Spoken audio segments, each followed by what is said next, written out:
আমন্ত্রণ জানাচ্ছি চ্যানেল 24 এর নিয়মিত আয়োজন ক্লেমন বেয়োন্ডা গ্যালারিতে। আপনাদের সাথে আছে আমি আশরিক রুদ্র এবং আপনারা জানেন যে ব্রাজিলের হেক্সা মিশনের সমাপ্তি হয়েছে রাউন্ড অফ 16-এ নরওয়ের বিপক্ষে 2-1 গোলে হেরে বিদায় নিয়েছে সেলেসাওরা। আমরা এ নিয়ে আলোচনা করার জন্য আমাদের সাথে স্টুডিওতে আছেন মিশা সওদাগর, অভিনেতা, সবাই আপনারা তাকে চেনেন, খুবই জনপ্রিয়।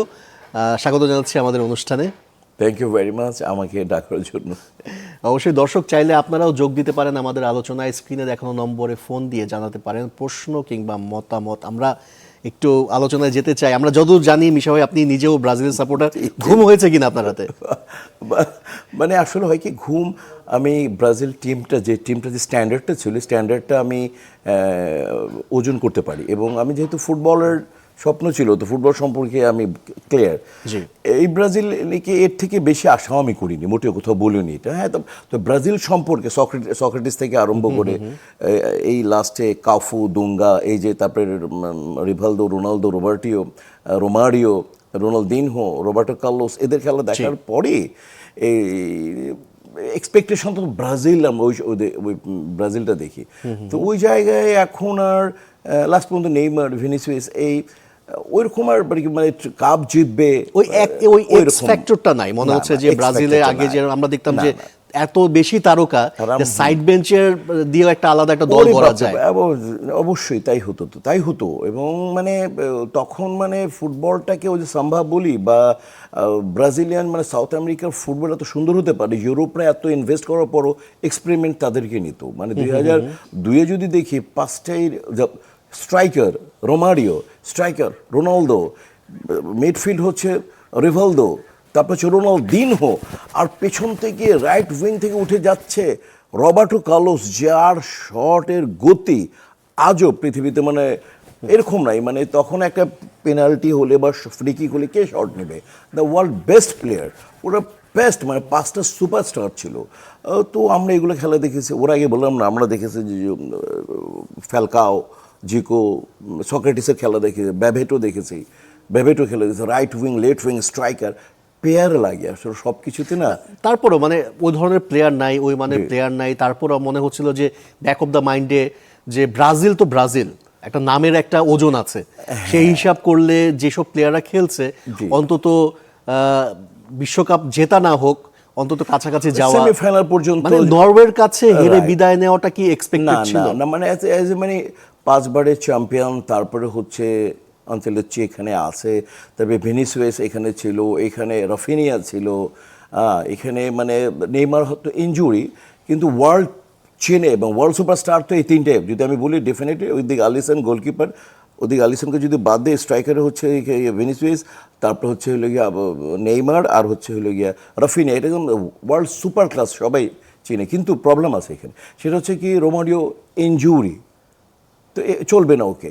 তারপরে কনফিডেন্স নাই, মানে মানে একটা কনফিডেন্স থাকবে না টিমের যে খেলবে, মিডফিল্ড থেকে খেলবে। কালকে তো ফিটই নাই, ক্যাসেমিরো তো ফিটই ছিল না কালকে কিন্তু ফিট ছিল না ও। মিডফিল্ডে একটা বড় একটা ঘাটতি দেখা যায়। যেমন পাকেতার পরে মিডফিল্ডে আমরা দেখলাম যে মার্টিনেলিকে নামানো হয়েছে কালকে শুরুর একাদশে। মার্টিনেলি আগে কি নামিয়েছিল, ভুলও করেছিল। ব্রুনো গিমারেশের উপর একটা বাড়তি একটা চাপ ছিল, আস্থা ছিল, কিংবা দায়িত্ব ছিল। পুরো আমরা গ্রুপ পর্বে যেমন দেখেছি কিংবা জাপানের বিপক্ষে দেখেছি, যেভাবে তিনি খেলেছেন, অ্যাসিস্ট করেছেন, কিছু আক্রমণ ক্রিয়েট করেছেন। গতকাল পেনাল্টি মিসের পর মনে হচ্ছিল যে বাংলাদেশ ব্রাজিল হয়তো একটা প্লেয়ার কম নিয়ে খেলছে। ব্রুনো গিমারেশ অনেক বল হারাচ্ছিল। এই দিক দিয়ে মনে হচ্ছিল কিন্তু আনচেলত্তি একটা চেঞ্জ আনতে পারতো শুরুর দিকেই। ওই সময় মানে যখন দেখো পেনাল্টি মিস করার পরে ও ভুল পাস দিচ্ছিল, কিন্তু ভুল পাস দিচ্ছিল ব্রুনো। তখন ব্রুনোকে উচিত ছিল, এবং ও যখন 3টা ডিপ ব্রেথ নিচ্ছিল, তখন আমি বলে দিচ্ছি আমার ছেলেকে মিস করবে পেনাল্টি।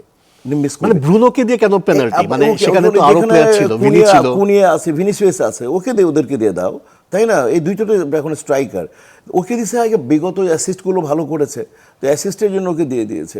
এই টিম তো তাই হয় যে যার উপর মানে ভার থাকে, যে রিসিভ করতে পারবে, যার উপর দায়িত্ব থাকে। বাট ওরা এরকম দায়িত্ববান হয় নাই, তো ওরকম দায়িত্ববান হয় নাই। এবং বললো ক্যাসামিরো কালকে খেলতে পারে নাই, কিন্তু কেউ খেয়ালই করে না। ও একটা বল ওর দৌড়ায়নি, বসা ছিল, শুধুমাত্র অভিজ্ঞতার আলোকে ওকে বসিয়ে রেখেছিল। ভাই কি ফার্স্ট হাফে যে সময় স্রোত সুযোগ বারবার আসবে না, প্রথম 45 মিনিটে যখন গোল করতে পারেনি, মানে ওদের গোলকিপার অসম্ভব ভালো খেলেছে। নরওয়ের গোলকিপার 2-3টে একেবারে সেভ করেছে, যেগুলো 100% গোল ছিল। এবং হাফ টাইমের পরেও যখন অ্যাড্রিককে নামালো ওই সময় কিন্তু ফার্স্টেও কিন্তু মানে 1 মিনিটে গোল করে ফেলছিল, ওটাও মিস করলো। তো তখন আমি বুঝলাম যে না, আজকে ভাগ্যদেবী সহায় হবে না। আর পেনাল্টির পরে এন্দ্রিকের গোল মিসটা মনে হয় খুব বেশি ভুগিয়েছে, এবং আমরা নরওয়েকে দেখলাম যে খুব এক্সট্রাঅর্ডিনারি খেলেছে এমনটা না, যদি তাদের গোলকিপারের কথা একটু ভালো খেলেছে ডেফিনেটলি, কিন্তু ওরা যে সুযোগটা পেয়েছে, বিশেষ করে আমার মনে আছে যে আন্দ্রেস তাদের মানে বদলি হিসেবে নামানোর পরে দুটো অ্যাসিস্ট করেছে, দুটো অ্যাসিস্ট করেছে। ছোট মোটো একটা মানুষ, 20 নম্বর জার্সি, ওকে ওই স্ট্রাইকার, ওকে বাদ দিয়ে যখন ওই কোচ নামালো, আন্দ্রেস তো খেলা চেঞ্জ করে দিল। লেফট উইং থেকে ইন করে প্রত্যেকটা দুটো মাইনাস করলো এবং দুটোই গোল করে দিল। আর তো একটা মানে হল্যান্ড তো হচ্ছে একটা অসাধারণ, ও মনস্টার, ও নর্মাল মানুষ না। আচ্ছা, ওর মনস্টার, ও মানে লার্জার দ্যান এবং গোল করার পরে দেখলাম যে কোনো উদযাপন নেই, এক্সপ্রেশন। এটা আমার জন্য স্বাভাবিক ব্যাপার। এটা রোনালদো ছিল, রোনালদিনহো ছিল, এরকম রোমারিও ছিল, ওইরকম অন্য টিমের যদি বলি রবার্টো ব্যাজিও ছিল এরকম। এই এখন মানে এরকম দেখেছি, আমরা যে দেখিনি তা বলবো না। মেসি এরকম, যে সত্য কথা, যে কনফিডেন্ট, কিন্তু ও তো আমি বললাম না, ও যে মানে মনস্টার, ও বাপরে বাপ, ও গোল করার পরে ও আমাকে চ্যালেঞ্জ করছিল না আমাদের ডিফেন্স গ্যাব্রিয়েলা বলছিল না, গ্যাব্রিয়েলা কিন্তু তাদের মধ্যে একটা বৈরতা আছে আর্সেনাল এবং ম্যানচেস্টার সিটিতে। ও বলছিল যে আমি রেডি তোমার জন্য, কিন্তু ওর সামনে থেকে হেড করছে, ও লম্বা না, ওই অ্যাডভান্টেজটা সে নিয়েছে। হ্যাঁ, ওদের প্রত্যেকের টিমের কিছু সেট পিস থাকে, যে আমি কিভাবে খেলবো, আমরা কাউন্টার অ্যাটাকে যাবো, এই দিব, এই খেলবো। ওদের কর্নার সেট পিস করা থাকে, কাকে কি আটকাবে। আর কালকে ব্রাজিল হাইটের দিক থেকে খুবই ছোট, অসহায় মনে হয়েছে। একটা লব পাসে কোনো কিছু মানে উপর দিয়ে বলে কিছু করতে পারেনি ওদের ডিফেন্ডাররা। আমাদের স্ট্রাইকারগুলো ব্রাজিলের সব ছোট ছোট, কিচ্ছু করতে পারেনি। তো এই জন্য ওদেরকে তো ওপর দিয়ে কিছু করানো যাবে না। এই জন্য মনে হচ্ছে রিয়াল ভাইকিংসের বিপক্ষে খেলছে এরকম। রাইট, মানে খুব দুঃখজনক ব্যাপার। মানে আমরা দেখলাম যে খেলার প্রথম হাফে যখন কিন্তু 45 মিনিট ব্রাজিল গোল করে যদি পারতো পেনাল্টি, এটা কোনো কথা? ওয়ার্ল্ড কাপের মতো মঞ্চ, ব্রাজিল টিম 3টা ডেব্রিতে একটা স্ট্রাইকার নেবে, এটা কোনো ব্রুনো, এটা কোনো কথা? ওর তখনই চেঞ্জ করা উচিত ছিল, ও বলা উচিত ছিল আমি মারবো না। এবং গোলকিপার ও বল মারার আগে ওর মুভমেন্ট বুঝে আগে ডাইভ দিচ্ছে, স্লো মোশন যখন কনফিডেন্ট ছিল গোলকিপার, মানে পেনাল্টি শুটের সময় ওর মনে হচ্ছে যে একেবারেই কনফিডেন্স নেই। ব্রাজিলের একটা নেইমারকে নিয়ে একটু কথা বলতে চাই, যে নেইমার মনে হচ্ছে যে আপনি অনেক অভিনয় করেছেন, মনে হচ্ছে ব্রাজিল কিংবা ওয়ার্ল্ড ফুটবলের বাপ্পারাজ হচ্ছে নেইমার, অনেকটা এরকমই। খুবই ট্র্যাজেডি তাকে নিয়ে, মনে হচ্ছে যে ফুটবলের একটা দুঃখের রাজাবাই টাইপের কিছু।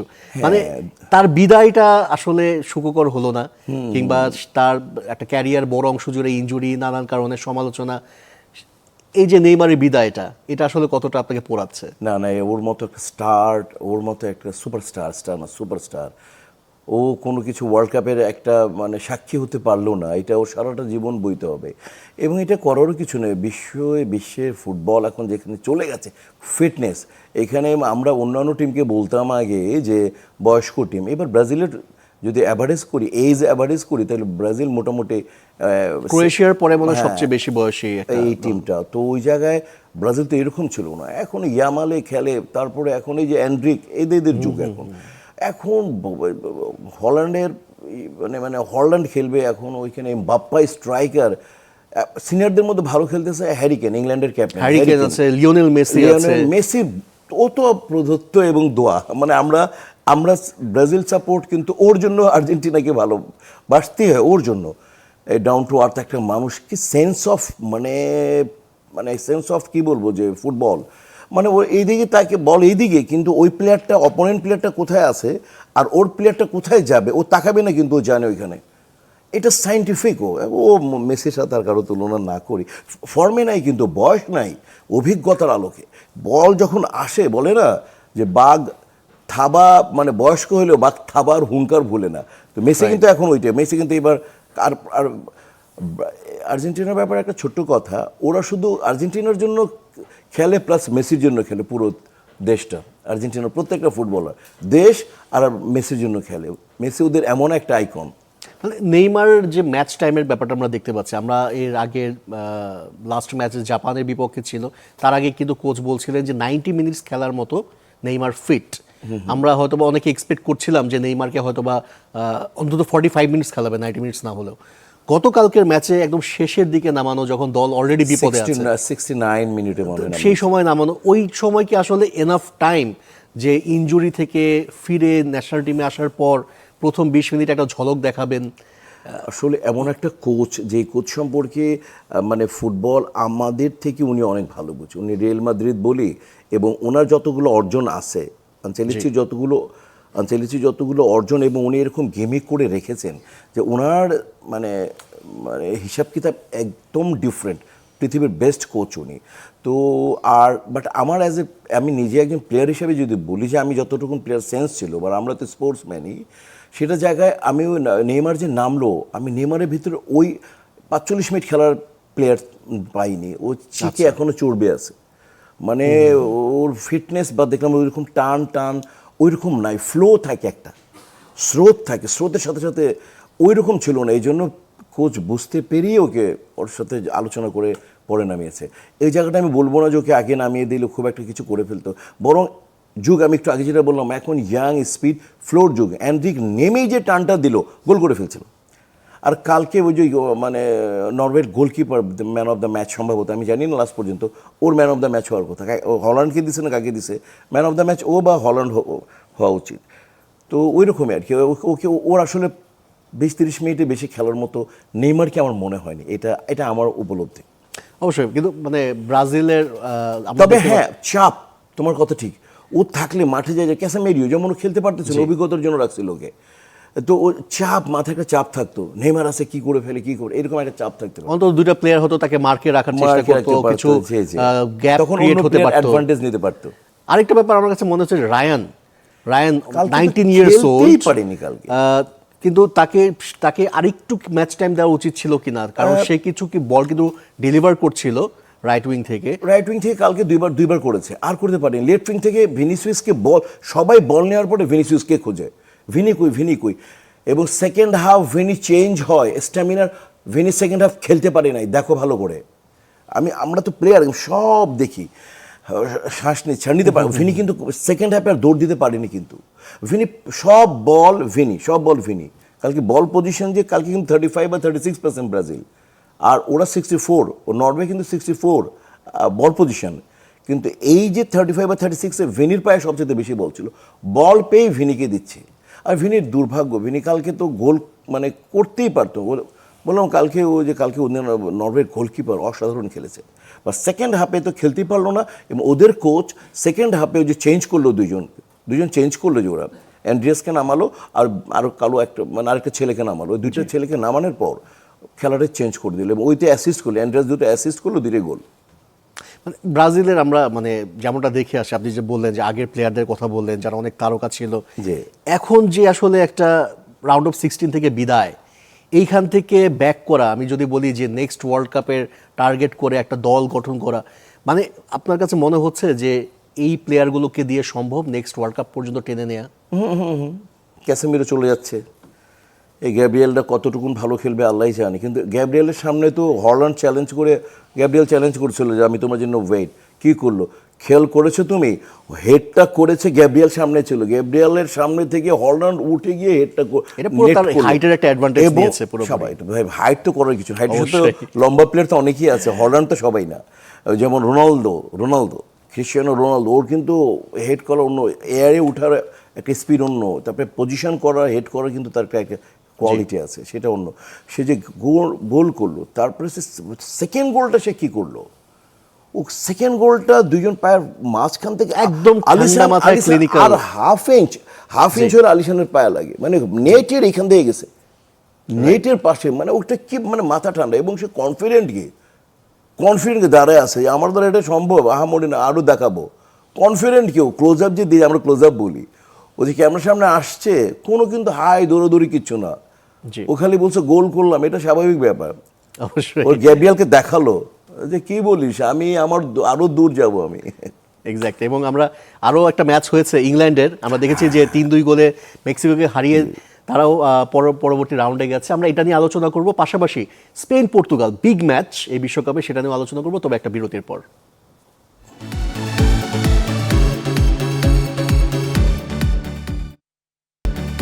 ফিরছি বিরতি থেকে, দেখছেন ক্লেমন বেউন্ডা গ্যালারি, আপনাদের সাথে আছে আমি আশিক রুদ্র। কথা বলছিলাম বিশ্বকাপ নিয়ে, আমার সাথে আছেন অতিথি অভিনেতা মিশা সওদাগর, এবং যেটা আসলে বলছিলাম যে ইংল্যান্ড কিন্তু ফেভারিটের তালিকায় ছিল না, তবে সো ফার তারা যেভাবে একটু একটু করে এগিয়ে যাচ্ছে তাতে মনে হচ্ছে যে তারা হয়তো বা অনেক লম্বা পর্যন্ত যেতে পারে।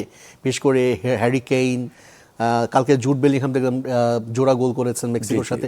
মেক্সিকো ফার্স্ট টাইম ওয়ার্ল্ড কাপে আজ থেকে স্টেডিয়ামে হেরেছে, এটাও একটা বলা যায় যে ইতিহাস গড়েছে ইংল্যান্ড। মানে ইংল্যান্ড কি আপনি কিভাবে দেখছেন, কত দূর যেতে পারে? ইংল্যান্ডকে কিন্তু এভাবে দেখি নাই, কিন্তু আমি মানে এই স্ট্রাইকারটা হ্যারি কেনের কিন্তু অনেক আগে থেকে ভক্ত। মানে স্ট্রাইকারটার মধ্যে মানে উগ্রতা খুব কম, মানে উচ্ছ্বাসটা একটু অন্যরকম। গোল করার পরে মানে থাকে না একটা মানুষের জেন্টাল একটা মেন্টালিটি। ও আমার শত্রু হলেও কিন্তু ওনার চলন বরণ, ওনার গঠন যদি ঠিকঠাক থাকে তাহলে কিন্তু আকৃষ্ট করে মানুষকে। ওকে দেখলাম এর আগের খেলায়ও ও যে মানে দুইটা গোল করলো, সেকেন্ড গোল যে করলো ও কাটিয়ে ওইভাবে যাচ্ছে, কেউ বুঝতেই দেন ওই যে প্লেস করবে বলটাকে, ও যে তাকায়ও নি, ও বারটাকে সেকেন্ড বারে মানে টার্ন করলে এরকম রানিং বলটাকে এভাবে করলো, ও গেটে ওইভাবে যাচ্ছে বারের দিকে। তো দ্যাটস, এবং অ্যাসিস্ট করে কি সুন্দর করে, পুরো টিমকে একা খেলাচ্ছে। ক্যাপ্টেন টিম যদি হয়ে থাকে, ক্যাপ্টেন নকিং সামনে থেকে তিনি নেতৃত্ব দিচ্ছেন, এবং মনে হচ্ছে অনেক ম্যাচিউরড আগের চাইতে। ম্যাচিউরড, হ্যাঁ। এবার মানে চুপচাপ বলে না যে চুপচাপ কিন্তু এফেক্টিভ। ইংল্যান্ড ফাইনালও খেলে ফেলতে পারে ওদের এই এখন টিম। তাদের ডিফেন্সে মনে একটু ঘাটতি আছে, আমরা দেখতে পাচ্ছি যে বেশ কিছু তারা কিন্তু গোল কনসিড করছে। হ্যাঁ, ভালো অ্যাটাক হলে গোল খেয়ে যাচ্ছে। ডিফেন্সটা উইক, ডিফেন্সটা সবচেয়ে বেস্ট। কালকে নরওয়ে ডিফেন্স মানে ভালো খেলছে নরওয়ে ডিফেন্স, সব লম্বা প্লেয়াররা ছিল। আর ডিফেন্স মানে সবচেয়ে ভালো মরক্কো, তারপর হচ্ছে ফ্রান্সের ডিফেন্স ফার্স্ট ক্লাস, একেবারে ওয়ার্ল্ড সুপার স্ট্যান্ড ওদের। তো নামের বিচারে কিন্তু আর্জেন্টিনার ডিফেন্সও বেশ ভালো। লিসান্দ্রো মার্টিনেজ আছে, রোমেরো আছে, রাইট। আর্জেন্টিনার ডিফেন্স, ওতামেন্দি আছে, এই জন্যই তো আর্জেন্টিনা কেন খেলতেছে। আর্জেন্টিনার মিডফিল্ডও ভালো, মিডফিল্ডও যে খুব একটা খারাপ না। আর আমি বললাম না, চাপ কিছু সব জায়গা না একটা নায়ক লাগে, একটা মনস্টার লাগে। ফিল্মে আমরা নায়ক বলি না, অভিনেতা তো অনেকেই, ছবি টানবে কিন্তু নায়ক অভিনেতা অনেকে। যেমন এক্সাম্পলটা দিয়ে দিই যে অনেক নায়ক, কিন্তু সাকিব খান মনে করো যে একটা, তেমনি করেই যে নায়ক লাগে শাহরুখ খান একটা নায়ক লাগে। তো খেলার মধ্যে ভাই আমরা ফুটবল ভক্ত কেন? এতগুলো শত শত ফুটবল আমরা মনে রেখেছি, পেলে, আমরা মিচেল প্ল্যাতিনিকে মনে রেখেছি, আমরা মনে রেখেছি রোমারিও, আমরা মনে রেখেছি ফ্যালকাও, সক্রেটিস, আমরা মনে রেখেছি রবার্টো কার্লোস, কেন মনে, striker Messi, Neymar, Mbappe, Haaland, সব স্ট্রাইকারকে মানুষ মনে রাখে, নায়কদেরই মানুষ মনে রাখে বেশি। বুঝি তো খেলাতে ভাই অমুক কেন আজকে ম্যারাডোনা এইভাবে পারফরমেন্স করেছে বিধায় আর্জেন্টিনার দর্শক ওটা ধরে রেখেছে মেসি।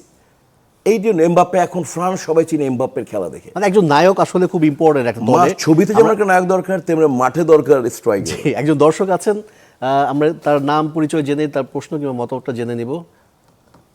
আসসালামু আলাইকুম, জি ওয়ালাইকুম আসসালাম। আমি দিনাজপুর থেকে বলছি। তো আমার প্রশ্ন হলো, আর্জেন্টিনা যদি হচ্ছে সেমিফাইনালে হচ্ছে দেখা যাচ্ছে যে আর্জেন্টিনার সাথে ইংল্যান্ড হচ্ছে ইংল্যান্ডের প্রতিপক্ষ আর্জেন্টিনা হতে পারে, তো এই ম্যাচে কে জিততে পারে? ধন্যবাদ। মানে তিনি যেটা বলছেন যে আর্জেন্টিনা একটা পসিবিলিটি আছে সেমিফাইনালে ইংল্যান্ড, যদি ইংল্যান্ড নরওয়েকে হারায় সেক্ষেত্রে ইংল্যান্ডের পসিবিলিটি আছে সেমিফাইনালে আর্জেন্টিনার মুখোমুখি হওয়ার। তার আগে তো ইয়েকেও জিততে হবে, আর্জেন্টিনাকেও জিততে হবে, কারণ তার দল তো মিশরের সাথে খেলা, মিশরের সাথে খেলা কার পড়বে? মিশরের সাথে খেলা আছে, মিশর টপকালে তাহলে হয়তো বা কোয়ার্টার ফাইনালে কলম্বিয়ার সাথে একটা পসিবিলিটি। কলম্বিয়া স্ট্রং টিম, কিন্তু রাফ অ্যান্ড টাফ খেলে, কিন্তু কলম্বিয়া স্ট্রং টিম। তার আগে যাক, তবে যাই হোক উনি যেটা বললেন যে যদি ইংল্যান্ড আর আর্জেন্টিনা হয়, তবে আমি মনে করি যে আমি আর্জেন্টিনাকে এগিয়ে রাখবো ওই জায়গায়। কারণ আর্জেন্টিনা বললাম না, মেসির জন্য খেলে আর দেশের জন্য খেলে, এই একটা মানে অন্য টিমের থেকে এই টিমের পার্থক্য হচ্ছে সবাই দেশের জন্য খেলতেছে। কিন্তু ভাই আর্জেন্টিনাকে আমি দেখেছি ভাই প্রত্যেকটা প্লেয়ার দেশ আর মেসির জন্য খেলে। আজকে একটা বিগ ম্যাচ আছে, মানে আমার কাছে মনে হচ্ছে এটা কাইন্ড অফ ফাইনালের মতো, স্পেন এবং পর্তুগাল। ও বাবা, এটা এবং এই ম্যাচটা আপনি কিভাবে দেখছেন, মানে কি মনে হচ্ছে যে ক্রিস্টিয়ানো রোনালদো পর্তুগাল কি এই স্পেন বাধাটা টপকাতে পারবে কিনা? দুটোই কিন্তু ইউরোপের টপ টিম। আমরা জানি আর সম্ভবত স্পেন মনে হয় ওয়ার্ল্ড র্যাঙ্কিংয়ে মনে হয় 1 নম্বর, মনে হয়, আমার মনে হয়। ফ্রান্স এখন 1 নম্বর। ফ্রান্স এখন হয়ে গেছে 1 নম্বর, হ্যাঁ। অনেক দিন স্পেন ধরে, স্পেনে আমরা মানে ব্রাজিলের সাম্বার পরে যদি শৈল্পিক ফুটবল খেলা দেখে আনন্দ লাগে, খেলা দেখে মজা লাগে, ফুটবল এত সুন্দর, ফুটবল এরকম একটা আর্টফুল খেলা, এটা কিন্তু স্পেনের, এখন স্পেন চেষ্টা করে সেটা করে নিতে, তো বাট স্ট্রাইকার নাই।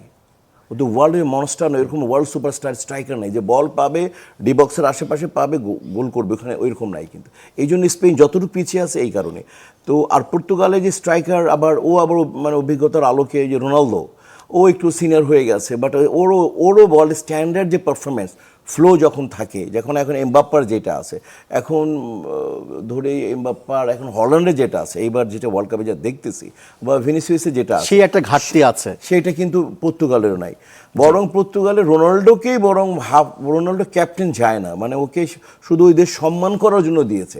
আমার হিসাবে, আমি একজন ফুটবল প্রেমী বা আমি একজন দর্শক হিসাবে বলবো যে রোনালদোর অন্ধভক্ত আমরা। ও যখন ম্যানচেস্টার ইউনাইটেডে খেলে তখন থেকে ওর খেলা যায়, তো থিয়েরি এরির মতো খেলা, লেফট উইং থেকে কাটিয়ে স্পিড স্কিল অসাধারণ। বয়সের সাথে সাথে আসলে সেই খেলাটা ওর তার মধ্যে নেই, যায় না, ডেফিনেটলি ফুল খেলা উচিত। পর্তুগালের দর্শকরা আমার উপর রাগ করতে পারে, কিন্তু আসলে যেটা খেলা বোঝা উচিত, ওকে নামিয়ে দিয়ে একটা ইয়াং ছেলেকে নামিয়ে দিয়ে খেলা স্পিড হবে। অবশ্যই আমরা হয়তো একটা জমজমাট খেলার প্রত্যাশা করছি। স্পেন এবং পর্তুগাল শেষ পর্যন্ত আসলে চমকটা মানে পর্তুগালের ক্রিস্টিয়ানো রোনালদোর দিকে যায় নাকি স্পেন তার শৈল্পিক ফুটবল দিয়ে এই ম্যাচটা জিতে এগিয়ে যাবে, সেটা আমরা দেখার জন্য অপেক্ষা করছি। সেই প্রত্যাশা নিয়ে শেষ করছি কেমন বিয়ন্ড দ্য গ্যালারি। ধন্যবাদ এতক্ষণ সঙ্গে থাকার জন্য।